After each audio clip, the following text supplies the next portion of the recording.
कैसे हैं सभी प्यारे दोस्तों। उम्मीद है आप सब बहुत अच्छे होंगे और आपकी तैयारी भी धुआंधार तरीके से चल रही होगी।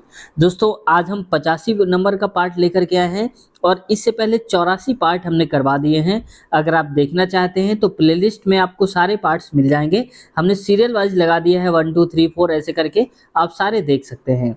बहुत सारे दोस्त हैं हमारे जो लगातार देख भी रहे हैं और सुधार भी हो रहा है उनको, उनकी तैयारी भी ठीक ठाक चल रही है।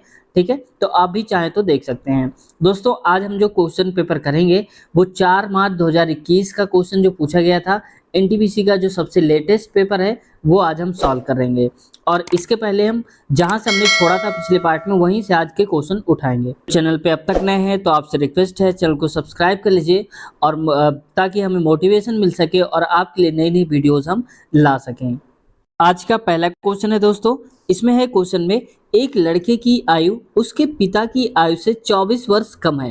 यानी कि जो पिता होंगे 24 साल अगर हम कम कर दें तो बच्चे की आयु हो जाती है और 2 वर्ष में उसकी आयु जो होगी उसके पिता की आयु की आधी हो जाएगी। उसके पिता की आयु ज्ञात करना है। चलिए देखते हैं। तो मान लो कि ये है इनका फादर और ये है बेटा यानी कि सन है। ठीक है, आप कुछ भी एबीसी मान सकते हैं, आप अपने हिसाब से कुछ भी ले सकते हैं। अब देखो लड़के की जो आयु है पिता की आयु से 24 साल कम है। अगर मैं कहता हूं कि पिता x साल का है तो इसका जो बेटा होगा वो x माइनस 24, क्योंकि 24 ही तो कम करना है, क्योंकि बेटे से बड़ा बाप ही होगा, बाप से बड़ा बेटा तो नहीं होगा। ठीक है, आगे क्या कह रहा है कि 24 साल कम है। अब 2 वर्ष बाद क्या होता है, तो देखो अगर आप 1 साल के हैं तो 2 साल बाद कितने के हो जाएंगे, x प्लस टू, 2 ऐड हो जाएगा तो ये हो जाएगा x प्लस टू का और ये हो जाएगा x माइनस 24 प्लस का 2। इसको सॉल्व करेंगे तो मैं ऐसे लिख सकता हूँ x माइनस का 22, ये तो आएगा प्लस माइनस करके। तो मैं इसको पूरा हटा के x माइनस 22 ऐसे करके लिख देता हूँ ताकि आपको आसानी हो जाए। तो x माइनस 22 समझ गए आप। अब देखो कह क्या रहा है, ये हो गई फादर की एज, ये हो गई बच्चे की एज। उसके पिता की आयु क्या हो जाती है, आधी हो जाती है दोस्तों।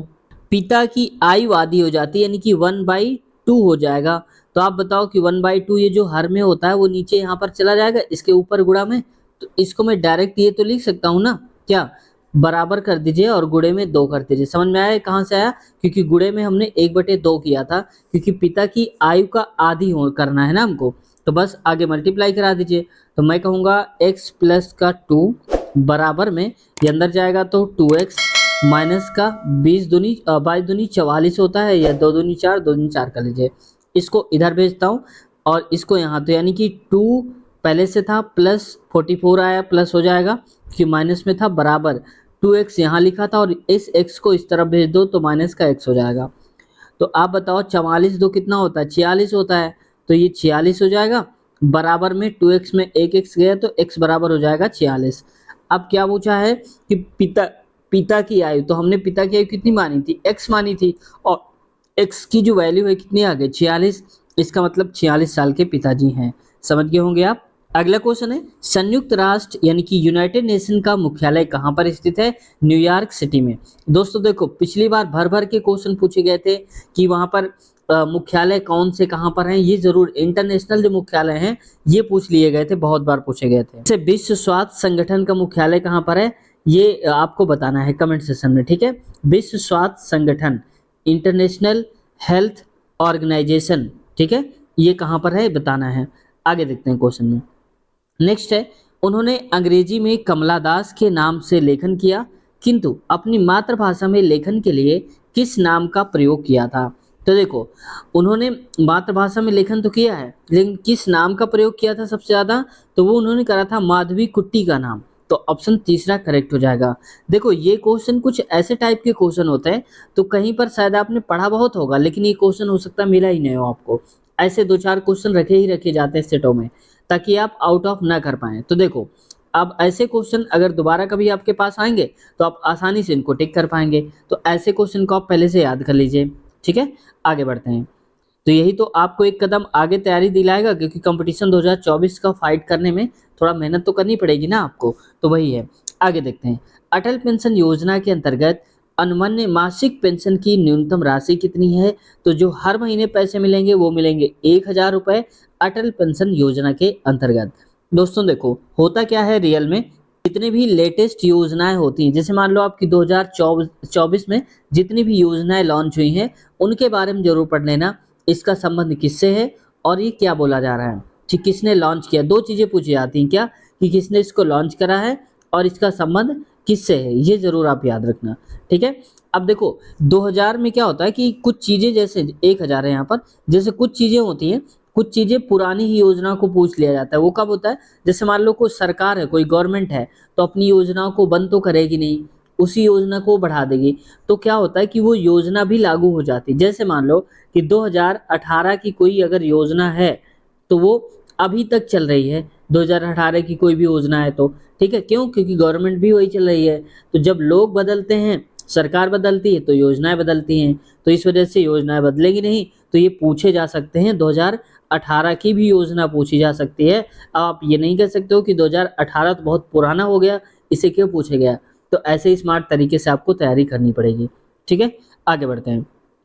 नेक्स्ट क्वेश्चन है, देखो कुछ इस प्रकार से क्वेश्चन में कहा जा रहा है, नीचे दी गई तालिका में विभिन्न स्कूलों के विभिन्न खेल खेलने वाले छात्रों की संख्या का विवरण दिया गया है।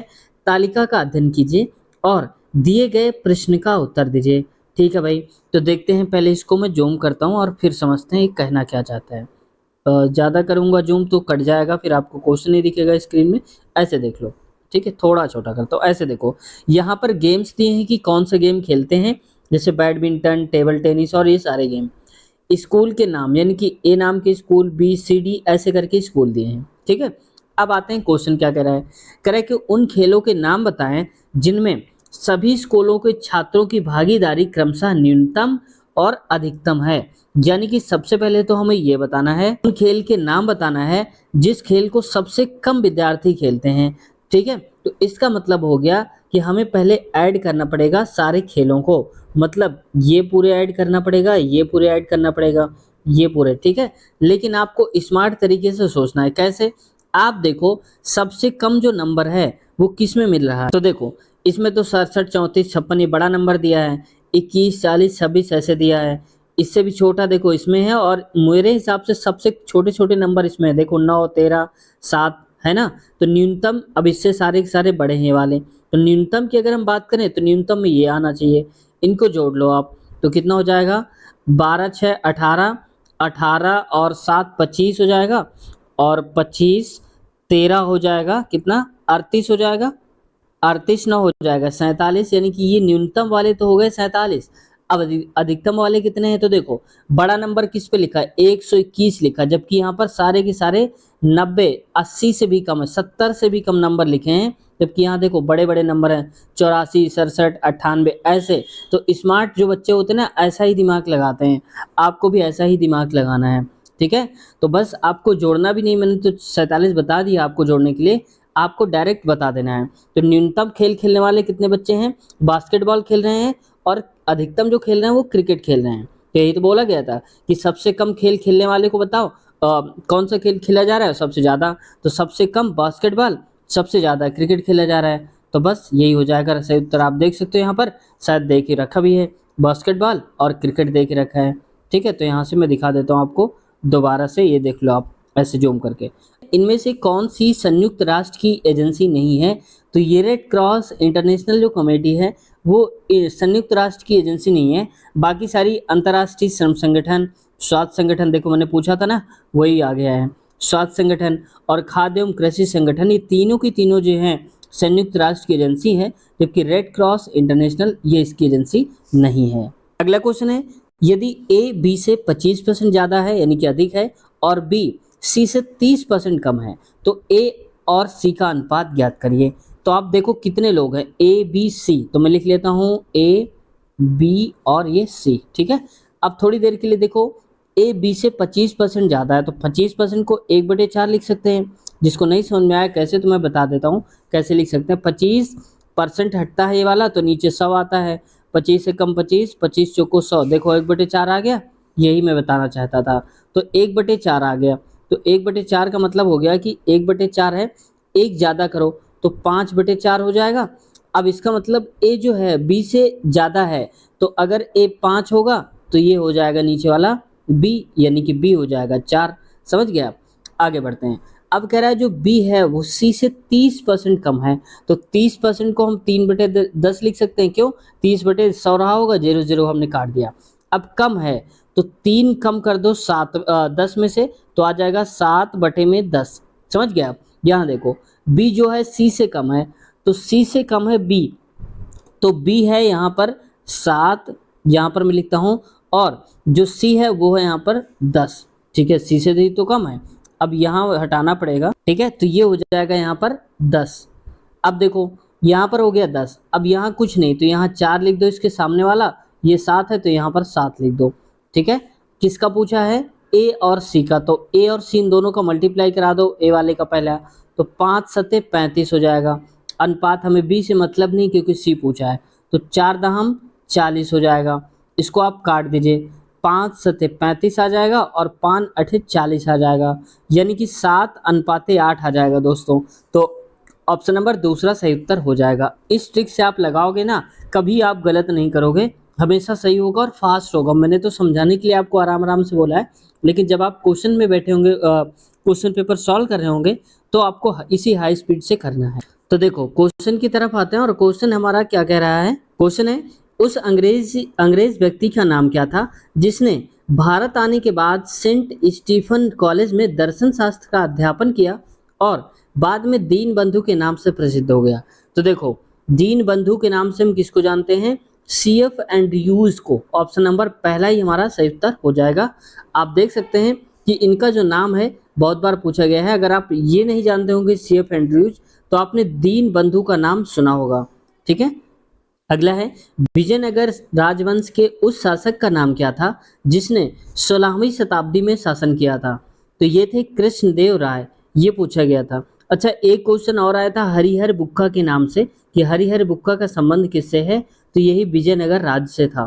ठीक है, ये क्वेश्चन उलट उलट कर पूछा जा रहा था। 2000 जब 19 वाला पेपर था वो हो रहा था, बहुत बार ये क्वेश्चन पूछा गया था। आगे बढ़ते हैं।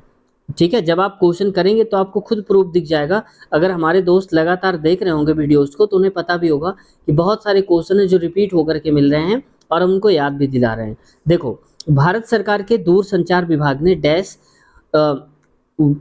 वर्ड पर केजी के अधिकतम SAR मान वाले मोबाइल हैंडसेटों के उत्पादन को मंजूरी दे दी है। तो ऑप्शन क्या हो जाएगा?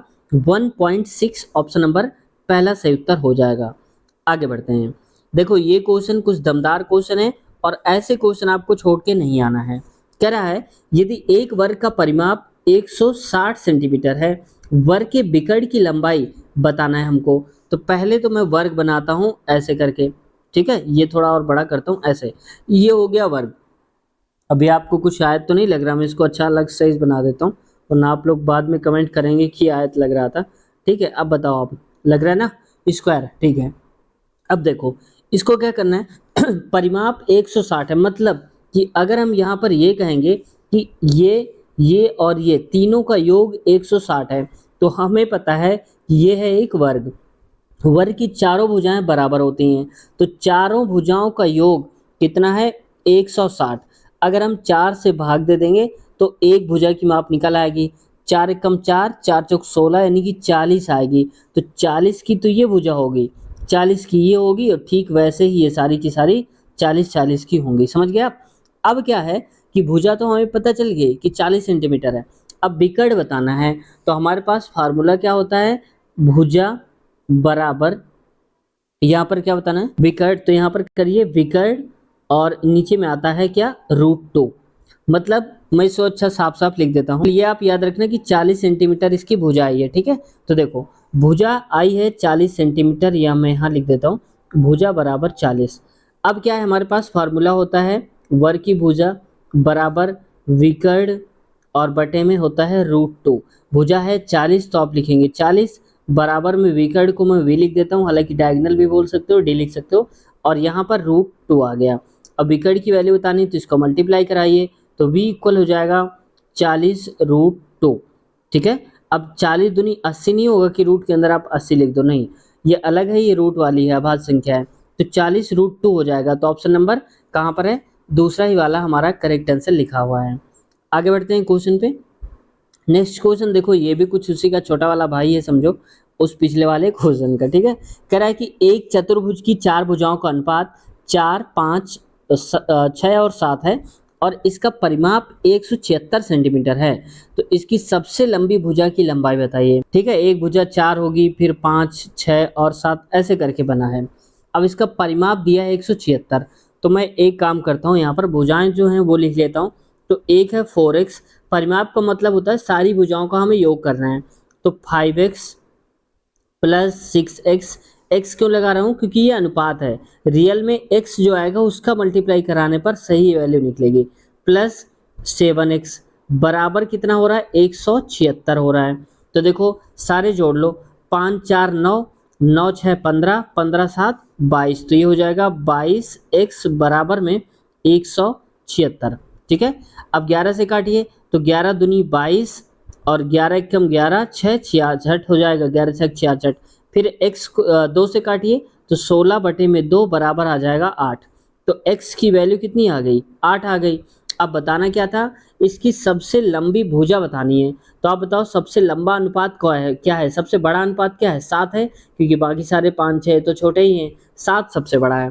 तो 7 गुणे में 8, 8 क्यों, क्योंकि ये x है भाई, रियल में 7x आप मानोगे ना इसको, ये 7x है। तो 7x, 7 इंटू एक्स का मतलब 8, तो 8 सत्ते 56 सेंटीमीटर हो जाएगा। सही उत्तर हमारा ऑप्शन नंबर कहाँ लिखा हुआ है, बी वाले पे 56 सेंटीमीटर है। आगे बढ़ते हैं। संक्षारण एवं जंग लगने से बचाने के लिए लोहे पर किए जाने वाले विद्युत लेपी लेपन में किस धातु का उपयोग किया जाता है। तो ये जस्ता यानी कि जिंक का किया जाता है। ये कई बार क्वेश्चन आया है, रिपीटेड क्वेश्चन है, अगर आप प्रीवियस ईयर लगा रहे होंगे तो आपको पता भी होगा। एक क्वेश्चन और भी दोस्तों पूछ लिया जाता है कि लोहे पर जंग लगने से क्या उसका भार बढ़ता है या फिर घटता है। आप बताना कमेंट सेक्शन में कि लोहे पर जंग लगने पर लोहे का भार में क्या परिवर्तन आता है, लोहे का भार घटेगा या फिर बढ़ेगा, ठीक है। अब लोहा में जो जंग लगता है दोस्तों, वो कब लगता है, नमी की मात्रा जब होती है और ऑक्सीजन होता है, दोनों की उपस्थिति होने पर लोहे में जंग लग जाता है। जंग से बचाने के लिए हम किसका उपयोग करते हैं, जिंक यानी कि जस्ते का लेपन करते हैं। आगे बढ़ते हैं क्वेश्चन पे। नेक्स्ट क्वेश्चन है, भारत का कौन सा जैव संरक्षित क्षेत्र यानी कि bio reserve world network of biosphere reserve में शामिल नहीं है। देखो नहीं है कह के हमें सारे पता होना चाहिए, तभी हम बना पाएंगे, ठीक है। अब नंदा देवी, सुंदरबन और ये मन्नार की खाड़ी, ये तीनों की तीनों क्या है, बायो रिजर्व में घोषित हैं, बायोस्फीयर रिजर्व में शामिल हैं। लेकिन जो मानस है वो इसमें शामिल नहीं है। ये मानस है कहाँ पर, आसाम में है। इसका नाम मानस क्यों है, क्योंकि मानस नदी पर बना हुआ है, याद रखना आप, ठीक है। मानस नदी पर है। वहीं अगर हम बात करते हैं कि मन्नार की खाड़ी के बारे में, तो मन्नार की खाड़ी कहाँ पर है, दक्षिण पूर्वी भारत में और श्रीलंका में। इसको हम दोनों के बीच में कह सकते हो आप। इसको हम ये भी बोलते हैं, मन्नार की खाड़ी को हिंद महासागर का प्रवेश द्वार के नाम से भी हम जानते हैं, मन्नार की खाड़ी को, याद रखना आप, ठीक है। अब मैं आपसे ये पूछूंगा कि सुंदरबन जो है वो कौन से राज्य में स्थित है, ये बताना है, ठीक है। मुख्य तौर पर या जिस जिस राज्य में है उसका नाम लिखना है आपको कि सुंदरबन जो है वो है कहाँ पर।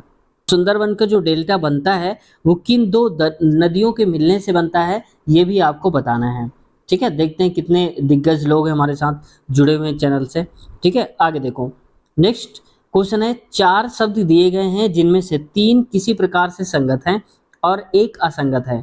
असंगत मतलब इनमें से अलग है, वो इनमें मैच नहीं कर रहा। असंगत शब्द का ही हमें चयन करना है। तो देखो, एक कुर्सी, पलंग और स्टूल, ये कुल मिला के कह सकते हो कि ये फर्नीचर फॉर्म पे आते हैं। लेकिन जो टैबलेट है, मान लो कुर्सी, पलंग, स्टूल, ये बैठने लेटने के काम आते हैं, वैसे भी कह सकते हो। लेकिन टैबलेट जो होता है वो बैठने के काम थोड़ी ना आता, टैबलेट में कौन बैठता है। तो ये ऑप्शन क्या हो जाएगा, एक टाइप का क्या है, कंप्यूटर लैपटॉप समझ सकते हो। तो ऑप्शन नंबर तीसरा ही हमारा सबसे अलग हो जाएगा। दोस्तों वीडियो मैंने कभी नहीं बोला है कि चैनल को सब्सक्राइब करो, लाइक करो, शेयर करो दोस्तों में, नहीं, क्योंकि मेरा मकसद होता है कि आप लोग तैयारी करो बस। सब्सक्राइब तो आपने कर ही रखा होगा। दिशा किस मंत्रालय के अंतर्गत संचालित पहल है। तो मैंने देखो स्टार्टिंग में बताया था आपको कि कौन सा मंत्रालय क्या जारी कर रहा है, ये भी आप याद रखना। तो ऐसे पूछ लिया है कौन से मंत्रालय ने दिशा नामक जो पहल चलाई है वो चलाई है। तो ग्रामीण विकास मंत्रालय ने इसको दिया है, ताकि वहाँ के लोग भी बढ़ावा मिल सके, वो भी लोग जागरूक हो सकें और आगे बढ़ सकें। आगे देखते हैं, नेक्स्ट क्वेश्चन है, ये मैथ का क्वेश्चन है, इसको संभालते हैं क्या बोल रहा है। देखो 27 गुणे ऐसे करके पूरा दे रखा है।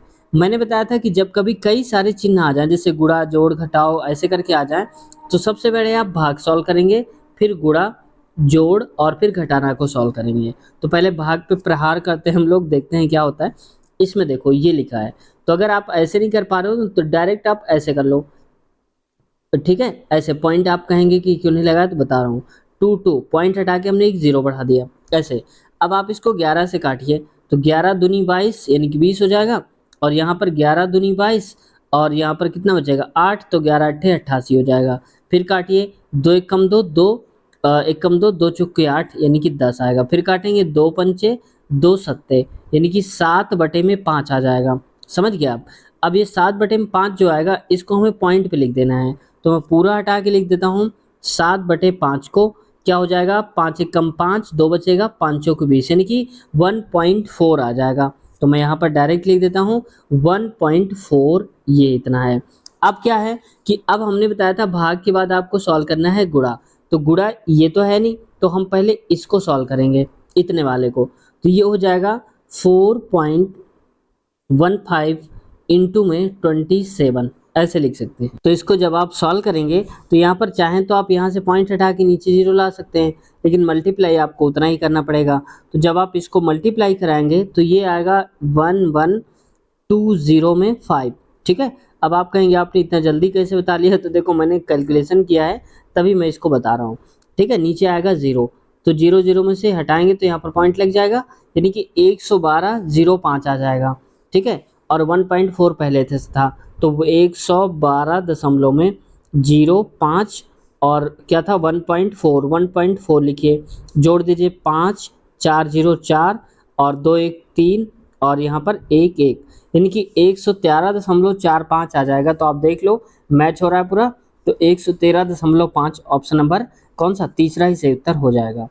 आगे बढ़ते हैं क्वेश्चन। देखो कथन निष्कर्ष तो बहुत ही क्वेश्चन पूछा जाता है, आप हर एक सेट में देखते होंगे कथन निष्कर्ष कम से कम 2 से 3 क्वेश्चन डाल देता है हर एक सेट में, और ये कठिन नहीं होते। अगर आप इसकी प्रैक्टिस करेंगे ना, जितने ज़्यादा आप प्रैक्टिस करते जाएंगे उतना ही आसानी से आप कर भी पाओगे इसको। देखो इसमें कथन में कह रहा है हमारी योजनाओं में निवेश कीजिए और अपने धन को दोगुना कीजिए, यानी कि हम जो बोल रहे हैं उसमें इन्वेस्ट करो आप और अपने पैसे को डबल कर लो।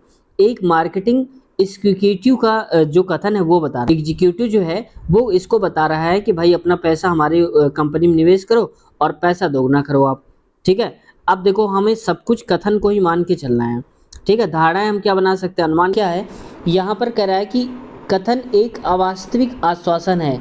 अवास्तविक का मतलब जिस पर विश्वास ही ना करा जा सके। तो देखो ये कथन जो है सही भी हो सकता है, गलत भी हो सकता है। भाई वो तो बोल रहा है ना मार्केट में, अगर उसी को पता लग जाए कि कोई सही नहीं मानेगा तो क्या बोलेगा, नहीं बोलेगा ना। तो हो सकता है वो सही भी बोल रहा हो और हो सकता है वो गलत भी बोल रहा हो। तो इसमें केवल ये कह देना कि अवास्तविक है, गलत है। अगर इसमें ये कह देता कि अवास्तविक या फिर वास्तविक हो सकता है तो मान सकते थे, भाई तो गलत हो सकता है, ऐसे ही हो सकता था, तो इसलिए गलत हो गया। दूसरा कह रहा है कि लोग अपनी आय बढ़ाने के लिए अपनी बचत को निवेश करना चाहते हैं, ये बात बिल्कुल सही है। उसको पता होगा मार्केट वाले को कि लोगों की आवश्यकता है, वो चाहते हैं अपने धन को बढ़ा सकें, दोगुना कर सकें, निवेश करना चाहते हैं, इसलिए ऐसी कोई स्कीम लेकर चलो। भले ही वो फ्रॉड हो, लेकिन ऐसी स्कीम क्यों लाए, क्योंकि लोग चाहते हैं ना निवेश करना, इसलिए है। जैसे मान लो दीपावली में अगर आप पटाखे नहीं छुटाएंगे और उन्हें पता चल जाए कंपनी वालों की इस बार कोई पटाखे नहीं छुटाएगा, तो क्या वो बनाएंगे, नहीं बनाएंगे ना। वो पहले से धारणा बना रहे हैं ना कि आप लोग खरीदोगे, इस धारणा में वो लोग पटाखे बना रहे हैं। पटाखे की एग्जाम्पल क्यों दे रहा हूँ, क्योंकि दीपावली पास में ही, इसलिए, ठीक है। तो लोग अपनी आय बढ़ाने के लिए बचत में निवेश करना चाहते हैं, ये बात तो सही है। देखो तो ऑप्शन नंबर क्या है, केवल चौथा सही है। तो केवल दूसरा वाला धारणा कहाँ निकल गया वो ये लिखा हुआ है, केवल धारणा सेकंड निहित है, ऑप्शन नंबर चौथा सही हो जाएगा। क्या है, वह प्रथम भारतीय कवि कौन थे जिन्हें वाशिंगटन डीसी में स्थित लाइब्रेरी ऑफ कांग्रेस में अपनी कविताओं को रिकॉर्ड करने के लिए आमंत्रित किया गया था। तो वो थे अभय के। तो देख सकते हो कितनी बड़ी बात है, वाशिंगटन डीसी में उन्हें बुलाया गया था कविता रिकॉर्ड करने के लिए, तो अभय के थे। इनका नाम तो मैंने नहीं सुना है, अगर आपने किसी ने सुना हो तो आप ज़रूर बताना एक बार। आगे बढ़ते हैं। नेक्स्ट क्वेश्चन है, भारत में किस तिथि को राष्ट्रीय मतदाता दिवस के रूप में मनाया जाता है? और ये रिपीटेड क्वेश्चन है, ग्रुप डी में भी पूछा जा चुका है, एलपी में भी ये क्वेश्चन पूछा जा चुका है। मुझे याद है क्योंकि जब प्रीवियस ईयर करवा रहा था तो ये मिले थे क्वेश्चन। तो राष्ट्रीय मतदाता दिवस 25 जनवरी को मनाया जाता है। वही 26 जनवरी को मनाया जाता है कौन सा? गणतंत्रता दिवस के रूप में हम जानते हैं। और मेरा क्वेश्चन आपसे ये रहेगा कि 26 जनवरी को गणतंत्रता दिवस के रूप में तो जानते हैं, लेकिन गणतंत्रता दिवस का एक दूसरा नाम क्या होता है, किस नाम से जानते हैं, आप ये बताना। 24 जनवरी को दोस्तों मनाया जाता है राष्ट्रीय बालिका दिवस, ये आप याद रखेंगे, हो सकता है पूछ लिया जाए। 24 जनवरी राष्ट्रीय बालिका दिवस। और 21 जनवरी को अंतर्राष्ट्रीय चाय दिवस, ये भी आप याद रखना, अंतर्राष्ट्रीय चाय दिवस मनाया जाता है 21 जनवरी को। वहीं 24 जनवरी को राष्ट्रीय बालिका दिवस, 25 जनवरी को राष्ट्रीय मतदाता दिवस और 26 जनवरी को मैंने बता दिया। आप कमेंट सेक्शन में अपना जवाब देना। आगे बढ़ते हैं। अगला क्वेश्चन है, नीचे दी गई आकृति में सीधी रेखाओं की कुल संख्या ज्ञात करिए। तो सीधी रेखाएं कितनी ही ये बताना है। तो पहले काउंट करो आप। तो देखो 1 हो गई, 2 3 4 5 6 7 8 9 10 और ये 11 हो जाएगी, ये वाली 11वीं। तो टोटल कितनी हो गई? हो गई यहाँ पर 11। तो ऑप्शन नंबर चौथा वाला करेक्ट आंसर हमारा हो जाएगा, एकदम करेक्ट वाला। ठीक है दोस्तों, आज की वीडियो को हम यहीं तक रखते हैं। इसके आगे वाले क्वेश्चंस को हम कवर करेंगे नेक्स्ट पार्ट में, क्योंकि वीडियो थोड़ा सा लंबी हो जाती है तो अभी इतना अच्छा सिस्टम नहीं है हमारे पास, तो मोबाइल से ही एडिट करना पड़ता है, तो थोड़ा सा वो वीडियो नहीं सही बन पाती है, इसलिए मैं थोड़ा सा छोटी रखने की कोशिश करता हूँ, लेकिन फिर भी जितनी ज़्यादा हो सकती है मैं आपको देने की कोशिश करता हूँ। आगे आने वाले समय में और बेहतर हो जाएगा तो आपके लिए और अच्छी क्लासेस लेकर आया करेंगे। तो दोस्तों, चैनल को सब्सक्राइब कर लिया होगा और नहीं किया तो आप कर लीजिए मेरे रिक्वेस्ट पर। और हाँ, मैंने कभी नहीं कहा कि शेयर करिए, लेकिन आज कहता हूँ कि अपनी वीडियो अगर अच्छी लगी है मेरी वीडियो तो ज़रूर अपने 3 दोस्तों में शेयर करिएगा। देखते हैं कितने शेयर आते हैं इस वीडियो में। तो दोस्तों, अगर आप एएलपी टेक्नीशियन या फिर ग्रुप डी की भी तैयारी करना चाहते हैं तो हमने प्रीवियस ईयर उनके भी करवा दिए हैं। तो सारी वीडियोस की लिंक, चाहे वो एएलपी टेक्नीशियन हो, ग्रुप डी हो, सारी वीडियोस की लिंक आपको इसी वीडियो के नीचे मिल जाएगी, यहाँ से आप देख लेना। या फिर आप सभी को सीरियल वाइज पार्ट 1 से देखना चाहते हैं, चाहे ग्रुप डी के हो सारे सेशन, चाहे वो एनटीपीसी हो, एएलपी टेक्नीशियन, तो हमारे चैनल के प्लेलिस्ट में आप चले जाइएगा। हमने सबकी अलग अलग प्लेलिस्ट बना दिया है। साथ ही साथ रेलवे इंटरव्यू की वीडियोस भी हमने वहाँ पर रख दी है, वहाँ पर रिकॉर्ड करके डाली है। वहाँ पर सैलरी क्या होती है, कैसे स्ट्रेटजी होती है, क्या काम करना होता है, सारा कुछ हमने वहाँ ग्राउंड रिपोर्टिंग की है, वहाँ जा कर के आप वहाँ से देख सकते हैं। प्लेलिस्ट मिल जाएगी रेलवे इंटरव्यू के नाम से, वहाँ से आप देख लेना। तो दोस्तों, कोई क्वेश्चन है, कुछ कहना है या पूछना चाहते हैं तो कमेंट करिए, आपका जवाब देने की हम पूरी कोशिश करेंगे। और जितने लोगों ने अब तक कमेंट करे थे हमने शायद ही सभी का रिप्लाई दे भी दिया है। दोस्तों, अपना ख्याल रखिए, टेक केयर, बाय बाय।